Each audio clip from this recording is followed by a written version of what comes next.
Hello, I'm Beth.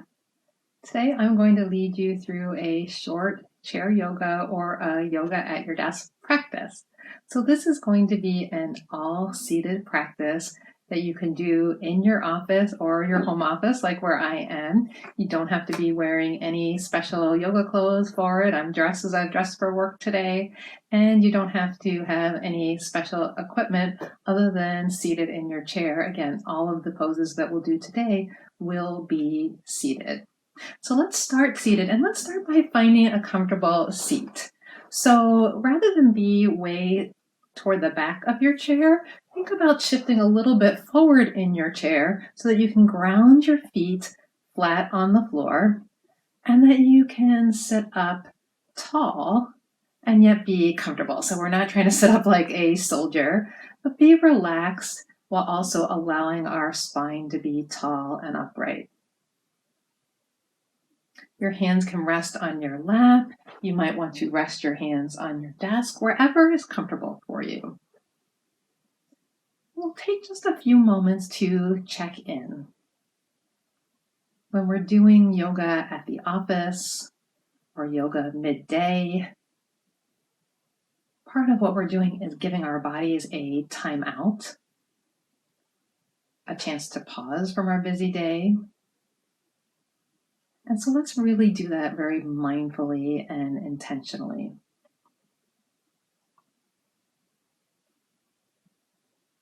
As you pause, you can become more aware of what's going on with your body. So that sense of feeling your feet against the floor, feeling your legs, your body in your chair, feeling your arms wherever they're resting. It might be a sense of what's going on externally, what you notice with your senses. So maybe the sound of my voice, the hum of your computer in the background, the smell of someone cooking lunch elsewhere in the house or down the hall in the office.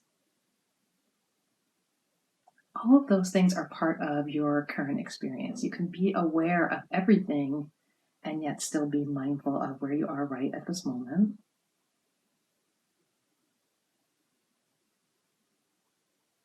And then lastly, take a moment to check in with your breath.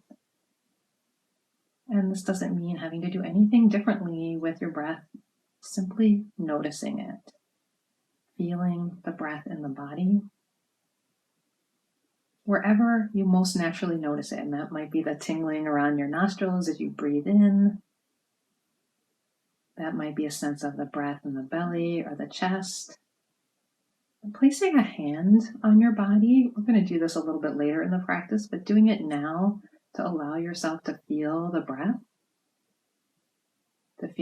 in your body. It can help connect your brain with what's going on in your body. That's that mind-body connection. And whenever we place a hand on ourselves, it's also a really simple self-soothing action.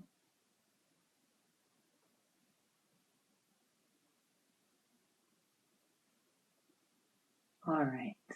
Now that we've checked in with ourselves, we're going to start to move a little bit by taking our chair mountain pose. Our chair mountain pose is really what we've already done. It's finding a firm seat with an upright spine. We're going to add one little element to that might feel a little silly. Yeah, when we take a break in the middle of our day, being a little silly, having a little fun, being a little goofy, that can be useful. So what I'm going to ask you to do is take your thumbs and put your thumbs right in your armpits, elbows down. I just bumped my desk. You probably heard that. So this is going to feel really silly. What this does, and see if you notice this, is it naturally helps draw our shoulder blades more toward our back. It naturally helps put the arm bones in the sockets.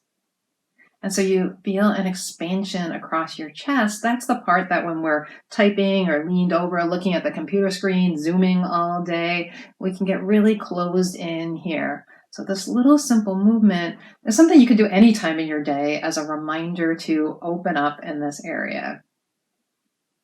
And I admit I borrowed this from yoga teacher Rodney. He's the first one I saw do this. So stay with this for another moment or two. If you feel goofy, that's totally okay. As you feel the expansion across your collarbones, you also want to feel a softening of your lower ribs. So again, not this kind of upright soldier sort of spine, but really lift up and expand across your collarbones, but also soften your lower ribs. So we can get too contracted in the other direction if we really push and force that. And you can, again, use your fingers to help right at that little point at your rib cage, that xiphoid process. Soften there while expanding here. And you can obviously release your fingers, your thumbs from your armpits at any point and continue that action of opening and widening the shoulder blades on the back, even as the arms come into the socket, and then a soften of the lower ribs. All right. So now we'll take a little bit of our movement to help us a little bit more with opening our shoulder blades. We'll reach the hands in front of us, so your fingertips come toward me. And we'll start with protracting and retracting the shoulder blades. So retracting is when keeping the arm straight, we pull the shoulder blades together on the back. And you can feel how that feels. That's usually a little bit of an easier movement to understand. And then the protracting is when we move our fingers more toward me, and you feel a widening and expanding of the shoulder blades on the back. So a few times like that, retracting and protracting. We're looking to get a lot of movement in the area of the shoulders and give them a nice little self-massage and stretch. You can also do this from an all fours position, so hands on the ground, doing this movement. It's like doing a push-up, but keeping your arms straight. Then we'll stop kind of in a neutral position, keeping the arms straight once more. You can shake them out or rest them if you need to. We'll circle one shoulder blade back and then the other. A couple times like this, one back and then the other. You can do it a little bit more continuously. As much as possible, keeping this movement really into the shoulder. So we were looking to squeeze more mobility into our shoulders that might get stiff from being seated all day. And then we'll go the other way. So this is more of that protracting with the shoulders. That's a little bit of circle. Your arms are helping, but they're really not doing the movement. The movement is coming from your shoulders. I just started going a little more out to the side. You really want to come more forward. You can think about this as like a train, and moving the wheels of the train, those are your shoulders. And then you can take any movement that feels good, maybe back a few times, forward a few times. You can even try to see if you could do one arm one way, one arm the other. I don't know that I'm going to be able to do that. All right. And then release. We'll stay with the shoulders a little bit more, but now we're also going to add a movement of the spine. So starting with your hands out front like we did, begin to widen your arms into a T. Now come to the point in your arms where you feel like you can allow your shoulder to slide as wide apart as possible. So you'll notice if you continue going back with your arms, your shoulders will start to come together. We already did that, right? If you move forward with your arms, your shoulders will start to sort of wrap around. Go to the wide place where your shoulders are moving sideways. And really, this is how we expand across the shoulders. Sometimes in yoga, you'll hear pull your shoulder blades down and back. But if we remember, I'm going to bend my arms up, otherwise I'll hit the desk. If I move my arms down, my shoulder blades do go down. As I start to raise my arms up and out to the side, my shoulders don't go up, they go out to the side. That's how the shoulders move. They slide out to the side. And then eventually, as my arms go up, they lift up. But it's that side and widening. It's like a little semicircle with the circles. That's the movement that we want with the shoulders, with the scapula. All right, so from here, with the shoulders nice and wide on your back, now we'll add the movement of the spine. So bring the hands together again. Start to curve your spine into an arch as your chin comes toward your chest. So if we were on the floor on hands and knees, this would be a cat pose. And I'll just shift around so maybe you can see that a little bit more. I'm making a cat shape or an arch with my back. all the way from tailbone to the cervical spine at the top of my neck. And then we'll reverse that, begin to widening the arms. And this time we will take them a little further. You might even want to point your thumbs to the back, externally rotating your arms a little bit, and think about lifting that collarbone part that we stretched toward the sky or toward the ceiling and looking up a little bit. So now I'm getting a little bit of arch in my back. I really want to focus this arch on my upper back. You can arch the lower back a little bit too, but it tends to happen that the lower back really wants to arch. It arches more easily and the upper back fights us. So see if you can concentrate that movement really into your upper back. And then a few more times like this. And if it doesn't help you to do it with the arms, you can let the arms just rest. You can kind of come forward this way and back like this.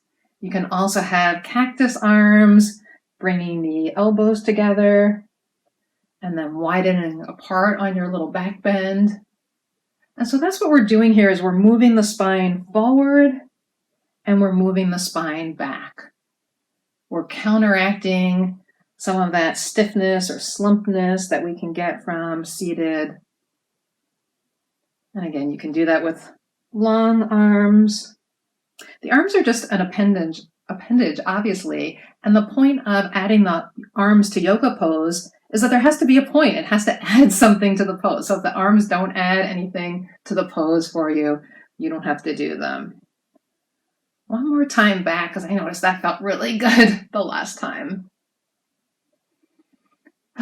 And then release that.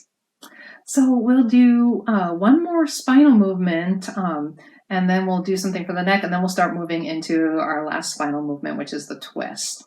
So we already went forward and back. We're going to do a little side movement with our spine. So I'm going to use the desk at first. You don't have to use the desk. I'm just going to rest one hand on the desk. This is the side I'm going to be stretching. So if you're mirroring me, it's going to be your left side. Again, the arms can be used if they help with the stretch. They can stay down by your side if they don't add anything to the stretch. I'm going to take my left arm, I'm mirroring you, it's your right arm. Excuse me, it's your left arm, it's my right arm, but it'll look left to you. And feel the length along the side. So that's what we're trying to do from the hip bone all the way up, lengthening through the armpit, lifting more here, and sometimes actually getting that stretch in the armpit area can feel really nice. And then leaning over, and if you have the desk there, you can lean right over toward your desk, only to find the place that feels like your best stretch. And you might have to look for that a little bit forward, a little bit back, a little bit more open. Everybody's body is different, so you find where your best stretch is. This is a lateral stretch, the direction we don't tend to go in normally during our day. And moving with breath, you can release that side. So on the other side, I'll show you without the desk. And without the desk, your hand can come by your side and maybe even hold underneath your chair. So you can kind of anchor your body that way. Or you can flip around to the other side and use the desk on the other side. Either is an option for you. But the first thing is we lift our arm up and think about lengthening. This will be your right side. And you can still get that length even if you decide to put your hand behind your head and keep it there. Still plenty of room to find length on that side. And then we'll start to lean to your left. Exploring a little bit here, finding the best stretch. And that's what we're doing in this practice, seated stretches. We're looking for your best stretch. This is functional yoga, and functional yoga, it doesn't matter how the stretch looks, it matters how it feels in your body. Every single body is different. So everybody is going to look different. Make sure that you are connecting your breath to this. So maybe as you move and open, you take a breath in. There's no correct pattern. It's just keeping mindful of the breath. That feels really nice. All right. And then we'll breathe and come back up. And so we've done every direction of the spine except for twist, but I want to do a little lateral neck stretch before we move into the twist. So take one arm, it's going to be your left arm if you're mirroring me, behind your back so that you can see your fingers on the other side. If they don't come all the way, that's fine. You can reach the other arm to grasp your forearm wherever it reaches. If your hand does come all the way and it feels comfortable to interlace or clasp your hands, go ahead and do that, and then draw your elbows toward the back, and you'll again feel this nice widening in the front of the collarbones. And then we'll add the neck stretch by letting the neck lengthen on this side, on your right side. So not thinking about just getting the ear to the shoulder, really thinking about kind of raising the ear toward the ceiling, lengthening, and then letting the head lower any amount to your left side. And just like we did in the lateral side body stretch, you might explore a little bit, nodding your head, finding where on the side is a good stretch for you. Could be more open, looking a little bit down, chin more toward your shoulder gives a different area stretch. Oh, and these stretches can feel really, really nice when we've been sitting, when we've slept in a weird way. On your next breath, draw up. Release your hands. You might shake your arms out in between. Take your right arm now, place it behind your back. Again, wherever it goes, you can reach for the forearm or the opposite hand. If it does come all the way around, you can clasp your hands. And notice how drawing your hand all the way around just allows the shoulder to come back a little bit further. And then you can take the other arm back also. And again, we'll lengthen the side of the neck. So lengthen your left neck. Think about lifting your head long first and then moving your head toward the side, finding your best lateral stretch. Oh, I felt a little neck crack there. I don't know if you can hear that, but it definitely was a little crack on that side. So apparently I needed the stretch. And that's the advantage of moving. Sometimes moving can be like a big fishnet where we catch things that are there that we might not if we just stayed in the same position. You can look down a little bit. All right, another breath or two. And then come back up. All right, we're going to do 2 different twists. That's the last direction we have to stretch our spine. We went forward, we went back, we went lateral. The last direction is twisting side to side. For the first twist, I'm going to suggest that you place your hand over your collarbone.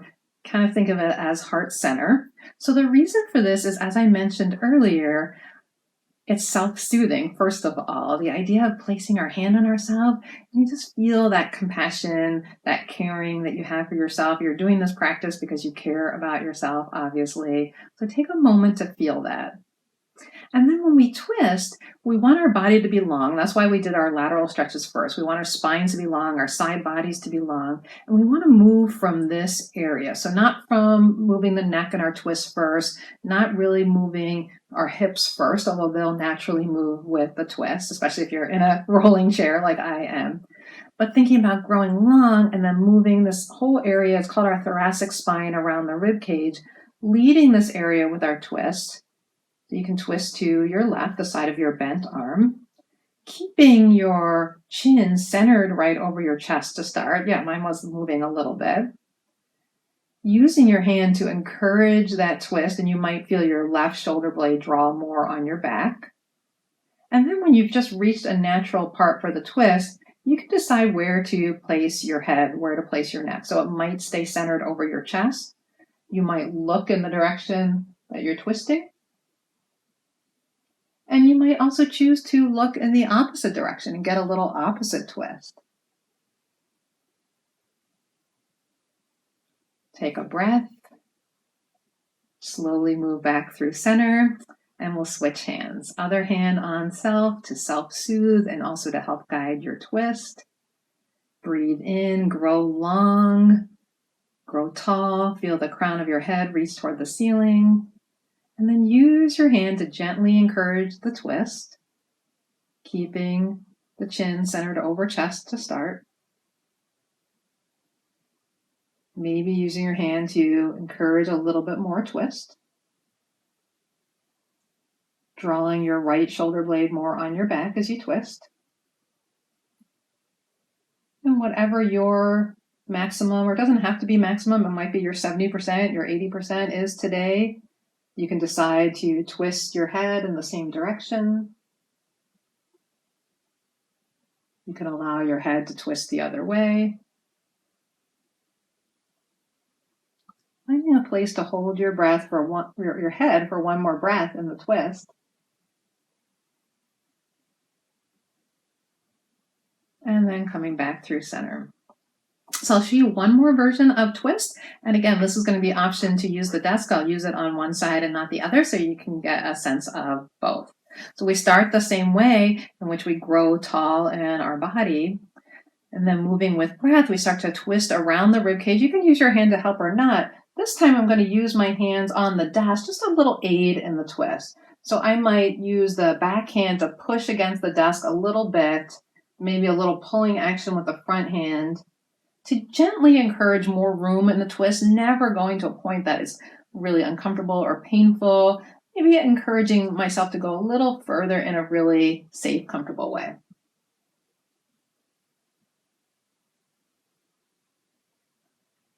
Exhale, come back around. And on the other side, I'll actually show it using the back of the chair. So if you sit on your chair sideways, you can use your chair in the same way as the desk. Breathe in, grow tall, twist around your thoracic spine toward the back of your chair, and then you can use your hands on the back of your chair as a gentle aid to your twist.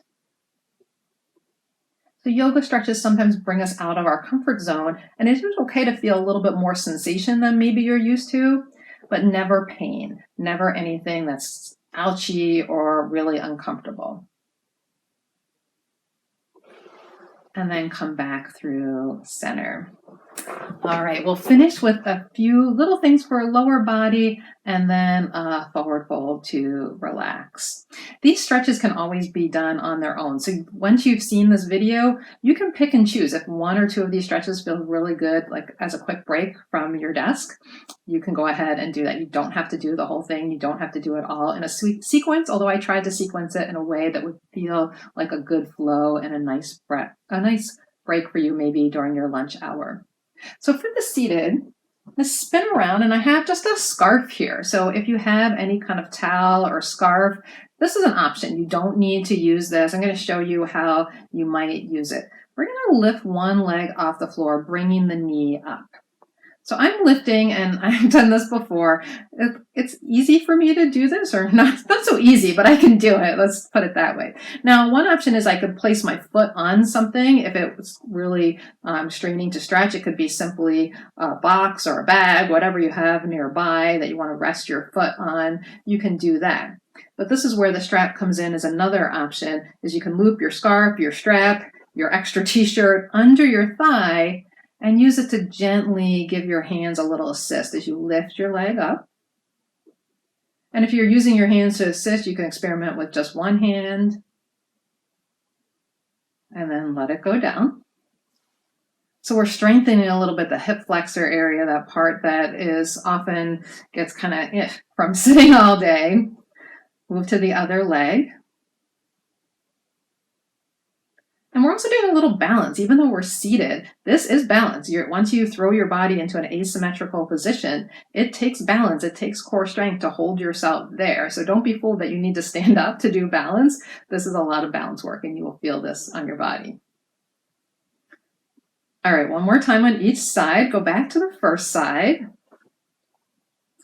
And this time, whether you're holding your thigh, your knee, or the strap, use it to start to move the leg in the hip socket. So that's where you want to think about the movement. Even though it's the leg moving, it's really in this joint. We want to lubricate that a little bit. And after you've gone in one direction, go the other way. And as you're doing this, you can't see my feet and my little slippers. You can roll your ankles as you do it, or you can stay still and take a few ankle rolls. I just had a crack down there too. One direction, then the other. And then release, and we'll go to the second leg. All right, using your hands or your strap, your scarf to lift the knee up. It does not have to come high. However much it comes that your foot is on the floor, or again, you can rest your foot on a support. That's completely fine.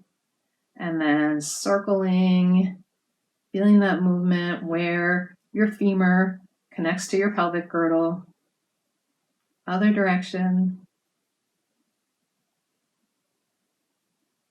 And then a few ankle circles, which are off camera for me. All right. You can put your scarf aside. And the last thing we will do is 2 versions of a forward fold.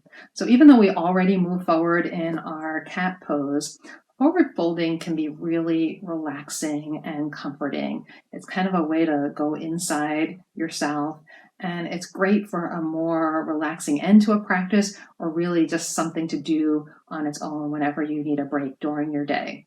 So the first version I'm going to show you is seated in the chair. I'm going to take my legs a little wider. You can keep them closer together, but taking the legs wider creates more space for my body to move forward. So I like the legs pretty wide as is comfortable. It's certainly easier to do this on a chair without arms. And then I'm going to be hinging right from that part where we just took some mobility into, where the legs meet the hip joint. And you can take your fingertips and put that there and start to hinge forward, hinging forward with a long spine. So not rounding like we did in cat pose, but coming forward with a long spine.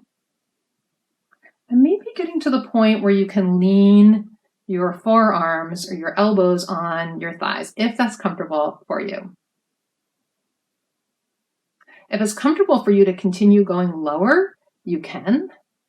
There's no need to do that. So even just here, and your hands can be on your legs too. This might feel more like a pep talk or a coach position, and yet this can be a really relaxing position with your feet flat on the floor, your hands supporting you, and then you can let the upper back round a little bit, letting the chin come to chest and releasing your head.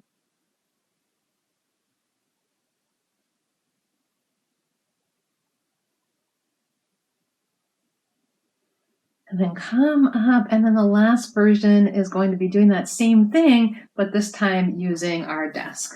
So I'm going to scooch around toward the desk.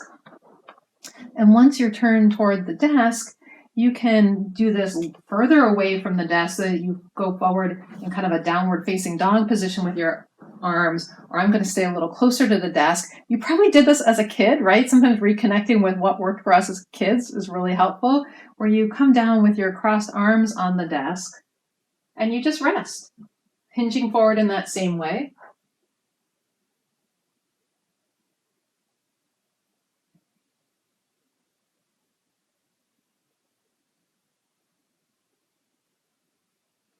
So maybe if you did that as a child, if the teacher told you to put your head on your desk, you didn't realize you were doing a forward fold, and you were actually doing something really good and helpful and useful for your body. So that's the end of the practice. You can stay in either of those forward folds for as long as you like, and I recommend staying at least for a few breaths, maybe counting up to 5 or 10 breaths to give your body a minute or two of relaxation to end this practice.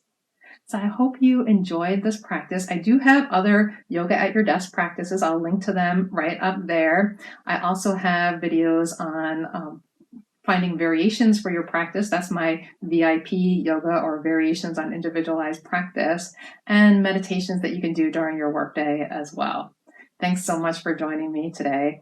I hope you have a great rest of your day.